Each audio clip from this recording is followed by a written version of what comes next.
G'day everyone, it's Mark here again, and want to show you a pretty cool car. A friend of mine, Greg, at great expense to the management, we've invited him back, and we're going to show you today his 1974 Cadillac Fleetwood Brougham.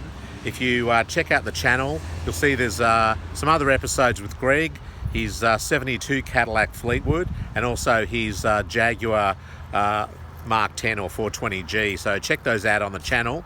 And as always, please like, comment and subscribe. So without further ado, Greg, please step into frame. Now Greg, how long have you had this car for? On the 7th of September 1982, I bought it. Wow, so 40 years, more than 40 years. So I was 25, rolling for 26, and now I'm 65, rolling for 66. Wow. So 40 years and 1 month I've owned it. Now the car, I understand it, the car was an original delivery to Europe, General Motors Europe. Yep. So it's got a convoluted history because the guy owned an enormous textile manufacturers in Osnabrück in Germany. He knew he was retiring to Australia, where his daughter ran his Australian part of the business, because he had a global company. He had 6 kids sprinkled around the world, from South America to Africa to wherever, and to America, etc. And it was to be coming to Australia eventually. So that being the case, it was ordered from an Opel dealer in Osnabrück, and he used it for a bit of a holiday in America. So I've got the GM documents from where it had 59 kilometres on it when he collected it from the GM Export Centre in New York. And then there's more paperwork where he put 3,760 Ks on it, and he's tripped somewhere around America. Cool. And then it was serviced by them, so there's the service records. It was all packed up, put on a boat, and shipped to Germany. And it was originally, it was left-hand drive then, wasn't it? But then the speedometer and so on was in kilometres, wasn't it? Yeah, so it's a kilometres car. Yeah, an export car. And then it got sent to Australia, and where GMH Pagewood had done conversions, it's basically a GMH Pagewood built converted car, so that basically all the stuff that they did on CKD kit cars that were sent over here, they did to this. Cool. So it drives like it was basically a right-hand drive car. So you've had it now 40 years now.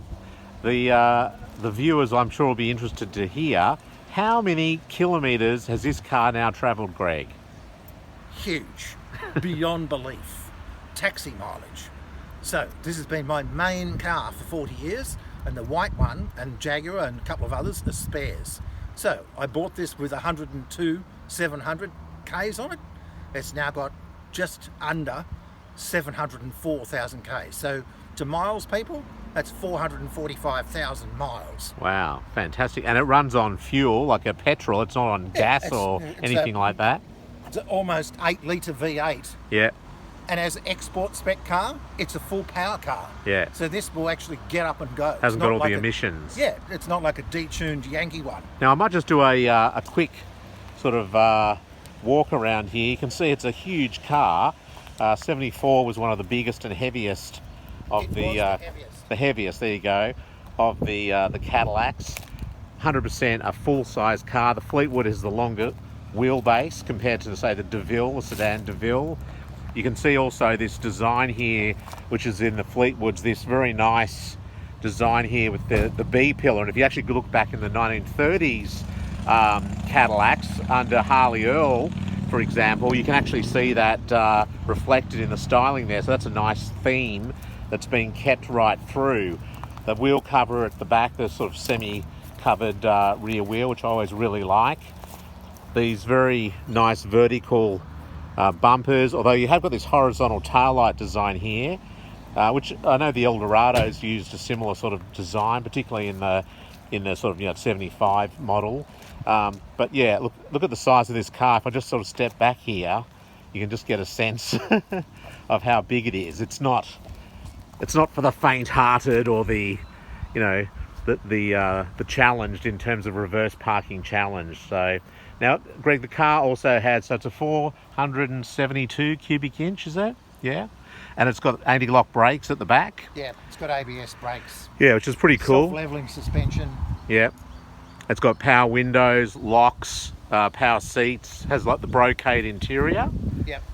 In fact, I might just open the back here and we'll just have a quick look in the rear. Oh, it's also got, which I really like in the Fleetwoods, the fold down footrests.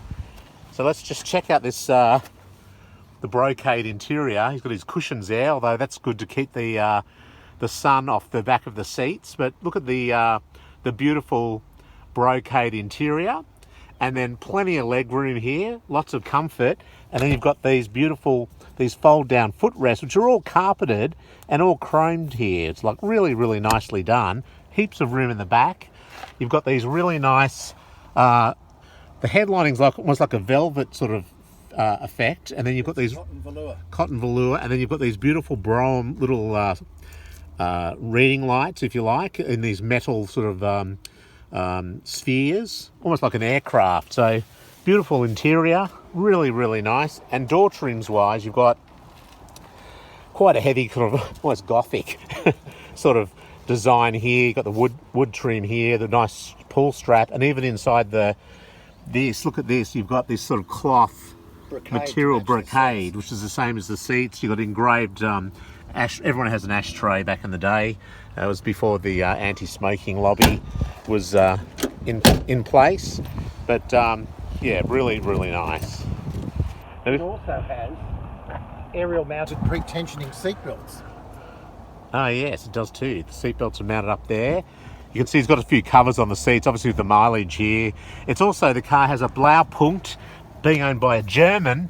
It has a Blaupunkt dictaphone, which is pretty cool. So yeah, amazing. And then again, this sort of wood inlay, sort of, not real wood, but a wood inlay design. If you go around to the front of the car, 74, well 73, the bumper standards came out, but you've got these very heavy bumpers, front and rear, here. And these bumpers, because I used to have a 74 Riviera, they actually have a bumper and then they have another sort of sheet, or not sheet, steel almost a girder behind the bumper. And then these are on shock absorbers. So this thing is a serious battering ram for any unfortunate car that gets in the way. This is cast steel like a spanner. It's around about a centimetre of inch thick. It bolts onto this piece, which is also like that. Yep. Then this piece here bolts onto the upper part. That lower part is a humble 1/4 of an inch thick. Yeah, very strong. Do you want to show us the engine, the plant? And again, this car has given Greg years, well, 40 years of service, and the car was already, what, 6? It was No, 8 3/4 years old already when he got it. So, you know, and he's then had it 40 years since then. I mean, that's an amazing, you know, record for a vehicle like this. And again, used, you know, daily, basically. The brass plaque that's here, it's a shame it's kind of dull brass, but that's German VIN plaque and compliance plate. Ah, yes, yes, yeah. Very cool. Yeah, here you can see this 472 and 501, which was used on the Eldorados, which was an 8.2 litre. So 472 is the slightly smaller version, if you can call 472 small, but it's a huge engine, very torquey, and yeah, really, really impressive. So we will do the export full power ones. Yes. They're not like the humbled down US home market ones, which are a bit kind of, well, gutless. Yeah. But anyway, we're going to do a separate video. Make sure you watch that. We'll go for a ride and drive impression coming up soon. So make sure you keep an eye out for that video. Oh yes, we should look at the boot. I mean, it's the usual jokes about the number of bodies, but you can put the whole clan in here. It's very wide. It's quite deep, and it goes forward quite a long way as well. It's really very, very spacious. You can fit, this has just had new tyres fitted, you can put a full complement of new tyres for this car in the boot and just bring the lid down And it automatically closes. Yes, power pull down, which I think they introduced in about, I think it was the 57 Eldorado Baritz. I think it was the first car that had that, I think. But anyway, let's go for a spin. But I just want to say thanks very much, Greg. Really appreciate you showing us the car. And as I mentioned earlier, please like, comment and subscribe. And one thing here is the first owner wanted the car to be basically badgeless, no opera lamps, no doodads or whatever. So Yes. it has just the Cadillac shield and otherwise It's clean. nothing else. So it's a very, very clean, very discreet car. All right, Greg, thanks very much. And make sure you check out the next video on the ride and drive impressions. Thanks very much for watching.